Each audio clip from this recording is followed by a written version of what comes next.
కాకినాడ జిల్లా పిఠాపురం మున్సిపాలిటీ నుంచి వచ్చిన చైర్మన్, వైస్ చైర్మన్, కౌన్సిలర్లకు,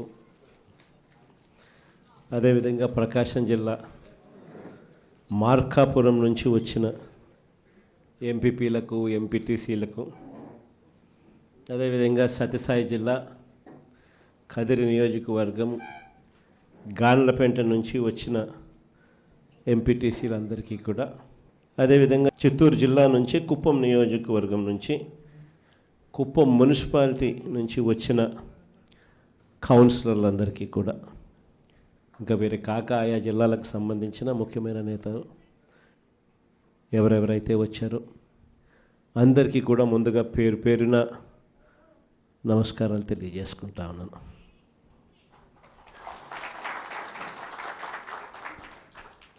రాష్ట్రంలో ఇవాళ పరిస్థితులు ఎలా ఉన్నాయి అన్న సంగతి నాకన్నా కూడా మీకే బాగా తెలుసు. కలియుగంలో ఉన్నాము, రాక్షస రాజ్యంలో ఉన్నాము అని చెప్పడానికి ఈ రాష్ట్రంలో ఈ 12 నెలలు 11 నెలలు ఈ పాలన చూస్తే ఎవరికైనా కూడా ఇట్టే అర్థమవుతుంది. అంతటి దారుణమైన దుర్మార్గమైన పాలన మనం చూస్తూ ఉన్నాం. ఇలాంటి పరిస్థితుల్లో ఇలాంటి రెడ్ బుక్ పాలన జరుగుతూ ఉన్న, రాక్షసులు పరిపాలన చేస్తూ ఉన్న ఈ పాలనలో తెగువ చూపించి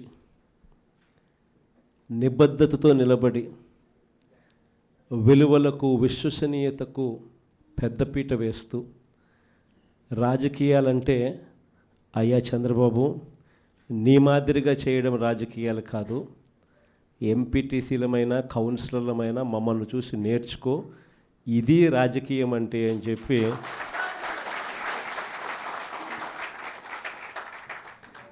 విలువలు, విశ్వసనీయతకు ఇది అద్దం పట్టే రాజకీయము అని చెప్పి చంద్రబాబు నాయుడు గారికి కూడా చూపించే గొప్ప తెగువతో ఇక్కడ ఉన్న కౌన్సిలర్లు కానీ, ఎంపీటీసీలు కానీ అందరూ కూడా గొప్ప తెగువ చూపించారు. మీ అందరి తెగువకు, విలువల పట్ల, విశ్వసనీయత పట్ల మీరు చూపించిన నిబద్ధతకు మీ అందరికీ కూడా హ్యాట్స్ ఆఫ్ తెలియజేస్తాను.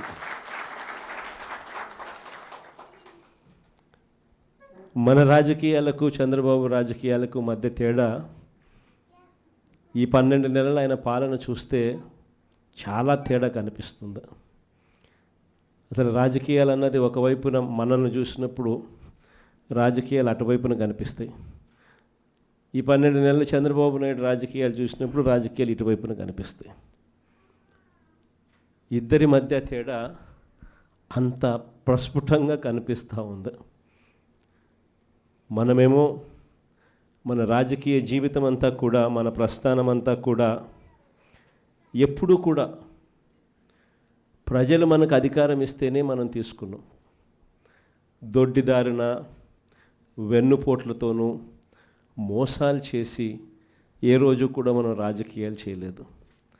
మరోవైపున చంద్రబాబు నాయుడు చూస్తే ఆయన ప్రస్థానం అంతా కూడా స్టార్టింగే వెన్నుపోట్లతోనే స్టార్టింగ్. అక్కడి నుంచి మొదలు పెడితే ఆయన ప్రస్థానం సొంత కూతుర్నిచ్చిన మామను, ఎన్టీ రామారావు గారిని వెన్నుపోటు పడడం దగ్గర నుంచి మొదలు పెడితే, ఆ తర్వాత అధికారం కోసం ప్రజలను ఒకసారి కాదు, 2 సార్లు కాదు, ఎప్పుడూ ఆయన జీవితం అంతా కూడా ప్రజలను కూడా వెన్నుపోట్లు పొడుస్తూనే ఆయన రాజకీయాలు సాగిస్తూ వచ్చాడు. ఆశ్చర్యం కలిగించే విధంగా ఇద్దరి మధ్య తేడా కనిపిస్తుంది. ఇక్కడికి వచ్చిన ఈ ప్రాంతాలకు సంబంధించిన సంఖ్యాబలం చూస్తే సత్యసాయి జిల్లా గాన్లపేంటలో 7 ఎంపీటీసీ స్థానాలు ఉంటే, అందులో ప్రజలు ఓట్లేస్తే వైఎస్ఆర్సీపీకి, ప్రజలు ఓట్లేస్తే వైఎస్ఆర్సీపీ గుర్తు మీద గెలిచిన మన పార్టీకి సంబంధించిన వాళ్ళు ఏకంగా 7 మందిలో 6 మంది ఎంపీటీసీలు వైఎస్ఆర్సీపీకి సంబంధించిన వాళ్ళు.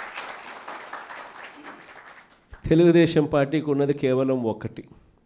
మరి అలాంటప్పుడు ఎంపీపీ పదవి ఎవరికి రావాలి? ఎంపీపీ పదవి వైఎస్ఆర్సీపీకి రావాలి, తెలుగుదేశం పార్టీకి ఒకడు ఉన్న తెలుగుదేశం పార్టీకి ఎలా వస్తుందో. కానీ అక్కడ కూడా ఏం జరుగుతూ ఉందో మనం అంతా కూడా చూస్తూ ఉన్నాం. ఒక యుద్ధ వాతావరణం, బెదిరింపులు, పోలీసులను అయితే వాచ్మెన్ల కన్నా హీనంగా వాడుకుంటూ ఉన్నారు. పోలీసుల సమక్షంలోనే దౌర్జన్యాలు కూడా చేస్తారు. చివరికి మనము గట్టిగా నిలబడి ఎన్నికను బాయ్కాట్ చేసినాం. బాయ్కాట్ చేసి ఎన్నిక వాయిదా వేయించుకోగలిగాం. కానీ 2 సార్లు 3 సార్లు వాయిదా వేసిన తర్వాత కోరం లేకపోయినా కూడా వాళ్ళంతకు వాళ్ళే సరిదేసుకుంటా ఉన్నారు. అలాంటి దుర్మార్గమైన పాలన చూస్తూ ఉన్నాం. ప్రకాశం జిల్లా మార్కాపురానికి సంబంధించిన పరిస్థితి చూస్తే అక్కడ ఎంపీటీసీలు మొత్తం 15 స్థానాలు. 15 ఎంపీటీసీ స్థానాలకు వైఎస్ఆర్సీపీ తరపున ప్రజలు ఎన్నుకుంటే, ప్రజలు ఓట్లేస్తే మన పార్టీ గుర్తు మీద గెలిచిన వ్యక్తులు 15 ఎంపీటీసీ స్థానాలకు 15కు 15 మనవే. కానీ అక్కడ ఆటోమేటిక్గా ఎవరికి రావాలా? మనకే రావాలి కదా. అక్కడ కూడా మనం క్యాంపులు పెట్టుకోవాలా, పోలీసులు బెదిరిస్తూ ఉన్నారు. అక్కడ కూడా సూట్ కేసులతో ప్రలోభాలు పెట్టే కార్యక్రమం జరుగుతూ ఉంది. అయినా అందరూ కూడా మన వాళ్ళంతా కూడా గట్టిగా నిలబడుతూ ఉన్నారు. తెగువ చూపించి గట్టిగా ఒక్కటిగానే ఉండరు. నిజంగా ఇక్కడ ఎంపీటీసీలు అందరూ ఎవరు జారిపోలా, అందరూ ఒకటిగా ఉన్నారు. మీరందరి తెగువకు హ్యాట్స్ ఆఫ్ చెప్పాలి. కాకినాడ జిల్లా పిఠాపురం మున్సిపాలిటీ 30 మంది కౌన్సిలర్లు. 30 మంది కౌన్సిలర్లు ఉన్న ఈ పిఠాపురం మున్సిపాలిటీలో వైఎస్ఆర్ కాంగ్రెస్ పార్టీకి ప్రజలు ఓట్లేస్తే వైఎస్ఆర్ కాంగ్రెస్ పార్టీ గుర్తు మీద గెలిచిన అభ్యర్థులు ఏకంగా 26 మంది. సో 30 మందిలో 26 మంది ఒకే ఒక పార్టీ ఒక తరపున ఉంటే మరి అక్కడ గెలవాల్సింది ఎవరు? వైఎస్ఆర్సీపీ వాళ్ళే కదా. కానీ అక్కడ కూడా రకరకాల ప్రలోభాలు, రకరకాలుగా భయాలు పెట్టించే కార్యక్రమాలు జరుగుతూ ఉన్నాయి. అయినా మన వాళ్ళందరూ గట్టిగా ఉన్నారు. అందరికీ మీ తెగువకు హ్యాట్స్ ఆఫ్ చెప్పాలి. కుప్పం మున్సిపాలిటీ నిజంగా ఆశ్చర్యం కలిగించే మున్సిపాలిటీ. చంద్రబాబు నాయుడు గారు ముఖ్యమంత్రి కాకమునుపు ఇక్కడ ప్రజాస్వామ్యబద్ధంగా ఎన్నికలు జరిగితే ప్రజలు ఓట్లు వేస్తే ఈ కుప్పం మున్సిపాలిటీలో 25 వార్డులకు గాను వైఎస్ఆర్సీపీ 19 గెలిచింది. తెలుగుదేశం పార్టీ గెలిచింది కేవలం 6. మరి తెలుగుదేశం పార్టీ గెలిచింది కేవలం 6 అయితే 25లో 19 వైఎస్ఆర్ కాంగ్రెస్ పార్టీ తరపున ప్రజలు ఓట్లేసి వైఎస్ఆర్ కాంగ్రెస్ పార్టీని గెలిపించిన పరిస్థితులు ఉంటే మరి మున్సిపల్ చైర్మన్ ఎవరు కావాలి? వైఎస్ఆర్ కాంగ్రెసే పార్టీ తరపు నుంచే కావాలి కదా. కానీ అక్కడ కూడా దౌర్జన్యాలు, ఏ స్థాయిలోకి దౌర్జన్యాలు ఉన్నాయి అని అంటే ఏకంగా బెదిరించి మున్సిపల్ చైర్మన్ రాజీనామా చేయించి వాళ్ళ దగ్గర వాళ్ళ పార్టీలోకి తీసుకోవడం. అంతటితో కూడా ఆగిపోవడం లేదు. చంద్రబాబు నాయుడు స్వయంగా ఇది కుప్పము, నా మున్సిపాలిటీ, నేను ముఖ్యమంత్రి, నేను రాక్షస సామ్రాజ్యానికి రాజుని, నేను ఒక రాక్షసుడిని, నా కుప్పం నియోజకవర్గంలోనే ఎలా రాక్షస పాలన చేయాలో నేను నేర్పుతాను, రాష్ట్రం అంతా కూడా తెలుగుదేశం వాళ్ళంతా కూడా ఇలానే రాక్షస పాలన చేయండి అని చెప్పి ఇక్కడి నుంచి సంకేతం ఇస్తున్నాడు. ఇచ్చి బలవంతంగా ఈ మున్సిపల్ చైర్పర్సన్ పోస్టు కూడా వీళ్ళే తీసుకున్నారు. నిజంగా ఆశ్చర్యం అనిపిస్తుంది. 6 గెలిచిన మీరు, 19 గెలిచిన మేము, అయినా ఈ కుప్పం మున్సిపాలిటీలో మీరే చైర్మన్ అని చెప్పి మీరంతకు మీరే చెప్పుకుంటూ మీరంతకు మీరే ఒక్కొక్కరికి 50 లక్షలు. ముఖ్యమంత్రిగా ఉన్నావు, నువ్వు చేయాల్సిన పని ఇదే. ప్రజాస్వామ్యం అంటే ఏమిటి అని చెప్పి ప్రజలకు నువ్వు అద్దం పెట్టి చూపించాలి. ప్రజాస్వామ్యం, కాన్స్టిట్యూషన్ ఇది, నేను దానికి రిప్రజెంటేటివ్, నేను ముఖ్యమంత్రిని. కాన్స్టిట్యూషన్ అనేది ఒక బైబిల్ లాంటిది, ఒక ఖురాన్ లాంటిది, ఒక భగవద్గీత లాంటిది. ప్రతి రాజకీయ నాయకుడు ప్రమాణం చేసేటప్పుడు కూడా చెప్తాడు, కాన్స్టిట్యూషన్కి నేను లోబడి ఉంటాను అని కూడా ప్రమాణం చేసి కూడా చెప్తారు. కానీ ముఖ్యమంత్రి అయిన తర్వాత ఆయనే దగ్గరుండి కాన్స్టిట్యూషన్ను తగలబెడతా ఉన్నాడు. కుప్పం నియోజకవర్గంలో స్వయంగా ఆయనే తప్పుడు సంకేతాలను రాష్ట్ర వ్యాప్తంగా కూడా పంపిస్తూ 19 కౌన్సిలర్లు మనం గెలిచినా కూడా ప్రలోభాలకు, పోలీసుల దౌర్జన్యానికి నిదర్శనంగా నిలబడింది కుప్పం నియోజకవర్గం. ఇంకా ఆశ్చర్యం ఏమిటో తెలుసా, ఇదే కుప్పం, ఈ కుప్పానికి మున్సిపాలిటీ హోదా ఇచ్చింది ఎవరు తెలుసా? మనమే. ఆయన 4 సార్లు ముఖ్యమంత్రి అయినా కూడా ఏ రోజు కుప్పాన్ని మున్సిపాలిటీగా చేయాలన్న ఆలోచన కూడా ఆయనకు రాలా. అరే మున్సిపాలిటీ కదా దేవుడు ఎరుగు, కనీసం కుప్పంలో ఒక రెవెన్యూ డివిజన్ పెట్టే ఆలోచన కూడా చంద్రబాబుకి ఏ రోజు రాలా.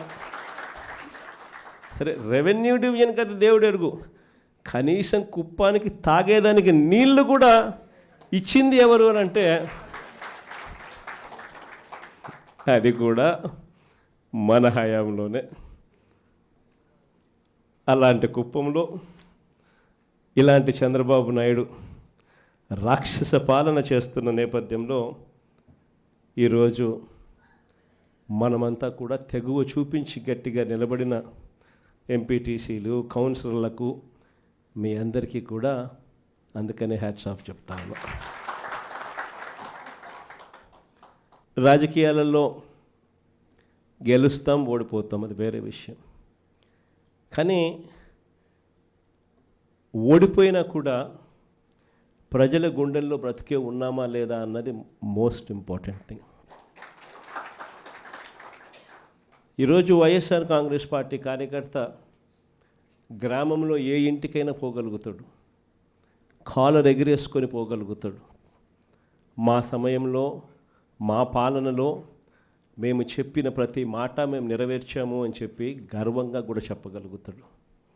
కానీ చంద్రబాబు నాయుడు గారి పాలనలో ఈ 12 నెలలు అయిన పాలన చేశాడు. ఈరోజు చంద్రబాబు నాయుడు గారికి సంబంధించిన కార్యకర్త, ఏ కార్యకర్త అయినా సరే గ్రామాల్లోకి వెళ్ళి, ఏ ఇంటికైనా వెళ్ళి గర్వంగా, సగర్వంగా వాళ్ళ దీవెనలు, ఆశీస్సులు పొందగలుగుతాడా అని అడుగుతా ఉన్నాను నేను. కారణం చంద్రబాబు నాయుడు గారి కార్యకర్త ఏ ఇంటికి వెళ్ళినా ఎక్కడి నుంచి స్టార్ట్ అవుతుంది? ఈ నుంచి స్టార్ట్ అవుతుంది. ఏ ఇంటికి వెళ్ళినా కూడా చంద్రబాబు నాయుడు గారి ఫోటో తీసుకొని, కూటమి నేతల ఫోటోలు తీసుకొని, ఏ కార్యకర్తలైనా కూడా ప్రజల ఇళ్ళకు పోతే ఇక్కడి నుంచి చిన్నపిల్లడు మొదలు పెడతాడు, నా 15,000 ఏమైందయ్యా అని. 12 నెలలు అయిపోయింది, నా 15,000 ఏమైంది అని అంటాడు. అంతటితో ఆగదు. దాని తర్వాత వాళ్ళ అమ్మ బయటకు వస్తుంది, వాళ్ళ చిన్నమ్మ బయటకు వస్తుంది. వాళ్ళు ఏమంటారు? నా 18,000 ఏమైంది అని అంటారు. అంతటితో కూడా సరిపోదు. దాని తర్వాత ఆ అమ్మల వాళ్ళ అమ్మలు బయటకు వస్తారు, ఆ అమ్మల వాళ్ళ అత్తలు బయటకు వస్తారు. వాళ్ళు వచ్చి వాళ్ళు ఏమంటారు? మాకు 50 ఏళ్ళకే 48,000 ఇస్తానన్నావు కదా, మా 48,000 సంగతి ఏంది అని అంటారు. అంతటితో కూడా ఆగిపోదు. 20 ఏళ్ళ పిల్లోడు బయటకు వస్తాడు, 20 ఏళ్ళ పిల్లోడు బయటకు వస్తాడు.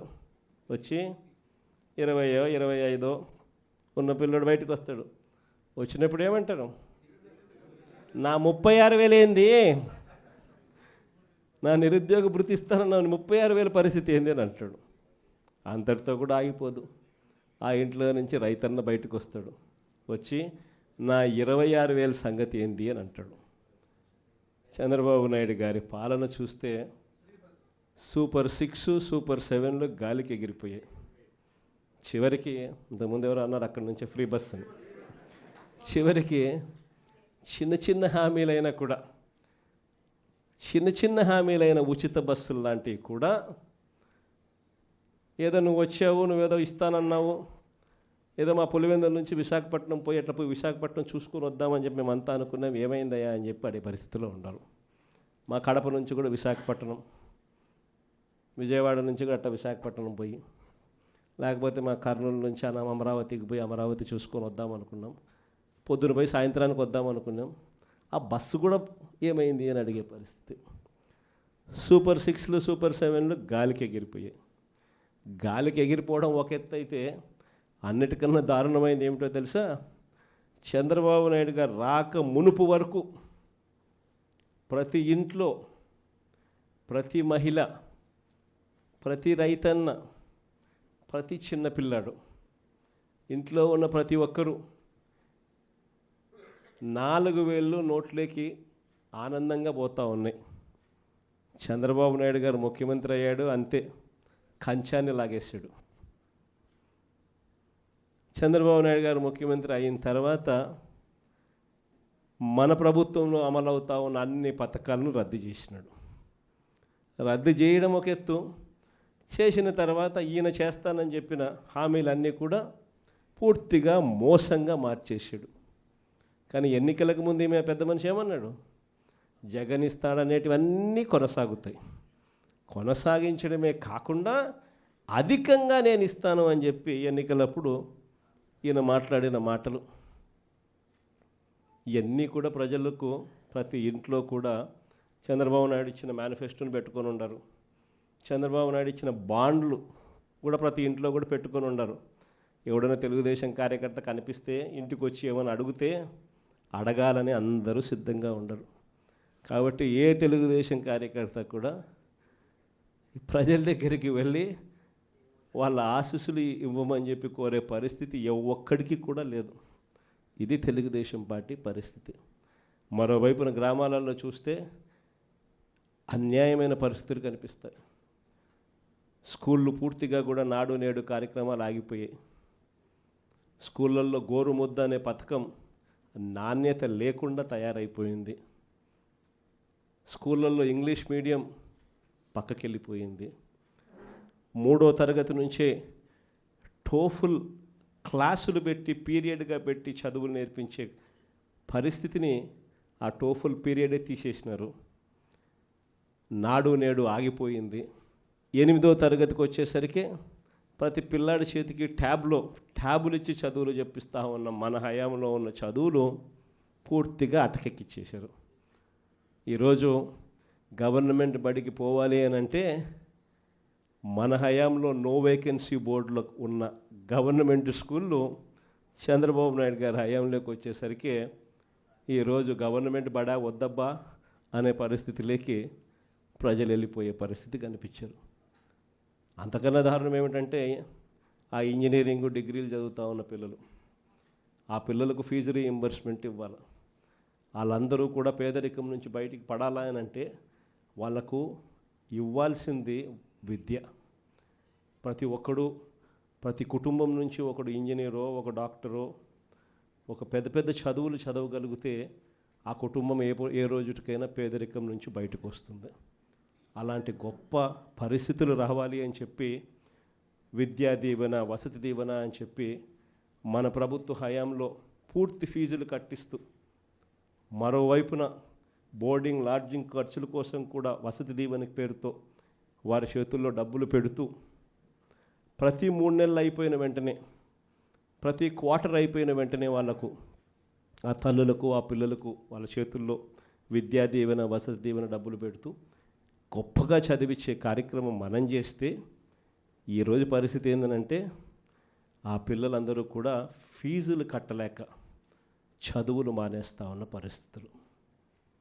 విద్యా దీవెన, వసతి దీవెన గాలికి వెళ్ళిపోయింది చంద్రబాబు నాయుడు గారి పుణ్యాన.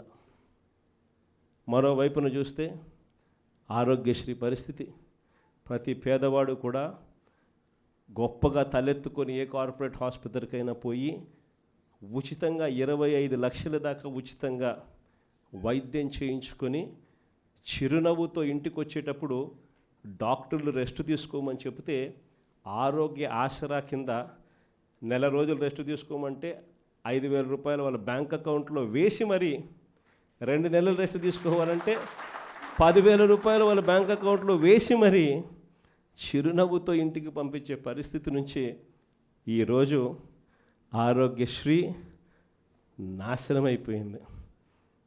ఈయన వచ్చి 11 నెలలు అయిపోయింది. నెలకు 300 కోట్లు అవుతుంది ఆరోగ్యశ్రీ నడపాలంటే. 300 ఇంటూ దాదాపుగా 12 నెలలు 3,500 కోట్లు బకాయిలే. ఇవ్వాల ఆరోగ్య ఆశ్రాకు మామూలుగా సంవత్సరానికి 450 కోట్లు అవుతుంది. ఇవ్వాల డాక్టర్లు అందరూ, హాస్పిటల్స్ అందరూ ఆరోగ్యశ్రీ పేషెంట్ వస్తే మేము వైద్యం చేయము అని చెప్పి బోర్డు ఎత్తేసారు. అని ఇవాళ బోర్డు తిప్పేశారు. ఇవాళ ఏ పేదవాడికైనా కూడా ఆరోగ్యం బాగోలేకపోతే అప్పుల పాలైతే తప్పనిచ్చి వైద్యం అందని పరిస్థితిలో ఆ పేదవాడు ఉన్నాడు. మరోవైపున వ్యవసాయం,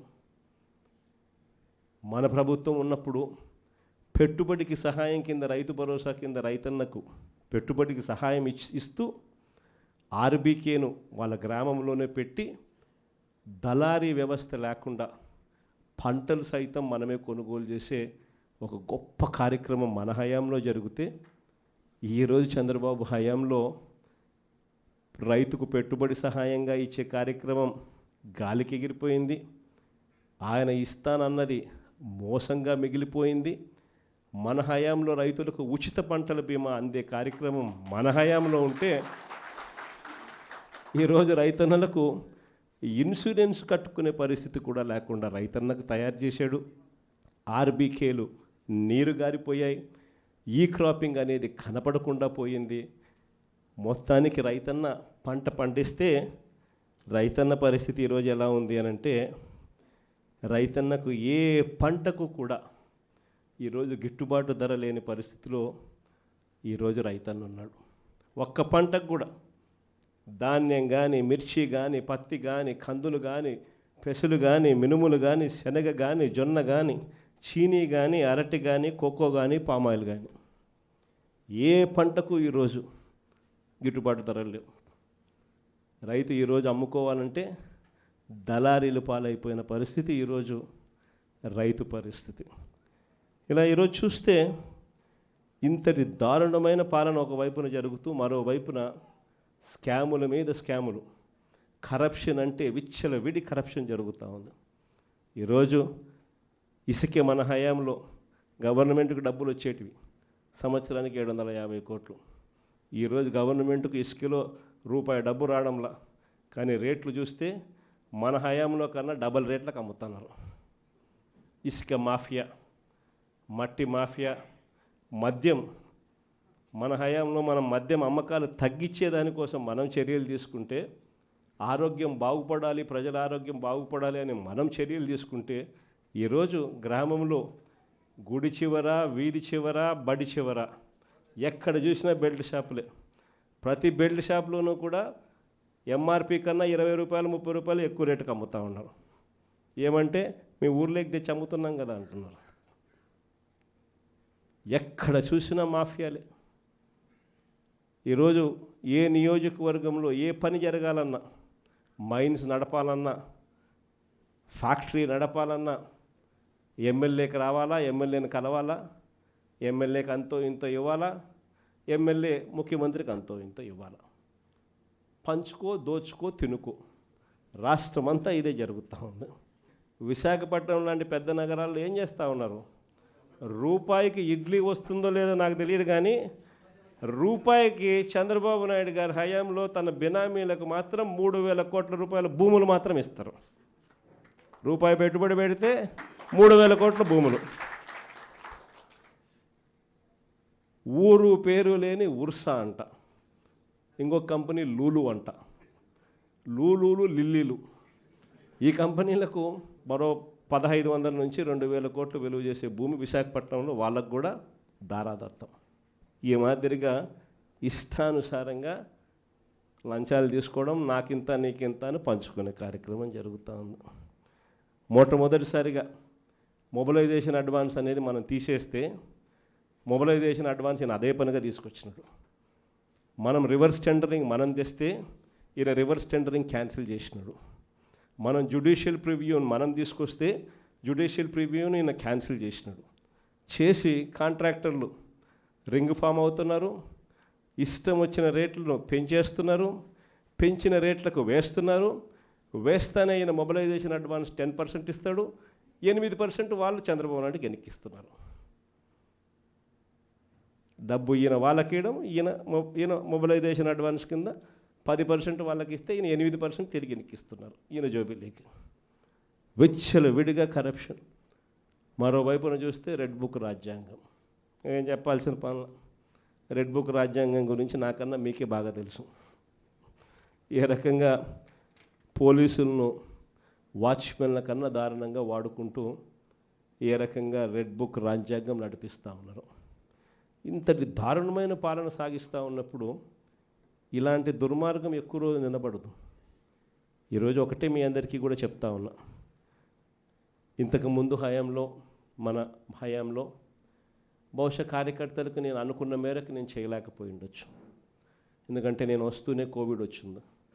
జూన్లో ప్రమాణ స్వీకారం మనం చేసాం. మార్చి కల్లా కోవిడ్ లాంటి మహమ్మారిని ఎదుర్కోవాల్సి వచ్చింది.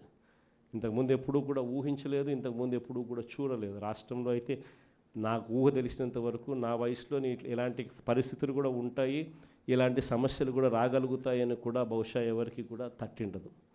కానీ ఈసారి మాత్రం మీ అందరికీ చెప్తా ఉన్నా, ఈసారి మీ జగన్, మీ బిడ్డ మీరు పడతా ఉన్న కష్టాలను చూశాడు, మీరు చూపిస్తూ ఉన్న తెగువను కూడా మీ బిడ్డ జగన్ చూశాడు. మీ అందరికీ మాట చెప్తా ఉన్నా, నెక్స్ట్ జగన్ 2లో మాత్రం కార్యకర్తలకు పెద్దపీట వేస్తాను అని మాత్రం ఖచ్చితంగా చెప్తాను.